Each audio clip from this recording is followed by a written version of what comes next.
আসসালামাইকুম। আমি হতভাগা কবি মানিক চৌধুরী। তো আমার কুষ্টিয়ার বর্ণনায় আরেকটি কবিতার নাম আমার বাড়ির পাশে। কুষ্টিয়াতে জেলা আমার, স্বস্তিপুরে ঘর। আমার জেলার মধ্যে আছে গড়াই নদীর চর। পদ্মা নদীর তীরে গড়া শিলাইদহ রবীন্দ্রনাথ কুঠির। সকাল সন্ধ্যা জমাই মেলা শিক্ষা সাপর পাটির। সাধন ভজন পুণ্য লালন সেউরিয়ার ওই বাজার। কালী নদীর তীরে গড়া লালন শাহের মাজার। কুষ্টিয়ার এই মোহিনী মিলের নেই তো শিয়ার রূপ। বন্ধ হয়ে পড়ে আছে নিঃশব্দে সে চুপ। রেনুয়ে কি যজ্ঞেশ্বর লোহারি কারখানা। ফ্যাক্টরিয়ার ইন্ডাস্ট্রিজ বাংলা ভূমির সোনা।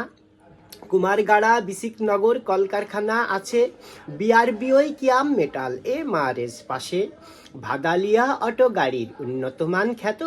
আলহাজ রশিদ সাহেব দেশের স্বার্থে তৈরি করেন অটো। গৃহিণীদের পছন্দসই হিসাব মেলাই টোটাল। সংসারীদের দীর্ঘস্থায়ীর প্রতীক কুষ্টিয়া মেটাল। খাজানগর খাদ্য ভাণ্ডার উন্নত অটোর রাইস। স্বর্ণা ইরি মিনিকেটার গুণগত মান সাইজ। পুরাদহ খুঁজে পাবেন জংশন রেল অয়ে। ছেড়ে যায় রেল হুচেল দিয়ে লোহার লাইন বে। পুরাদহ আরও আছে বৃহত্তম কাপড়ের একটি বাজার। বিভিন্ন প্রকার কাপড়ের বিপুল সমাহার।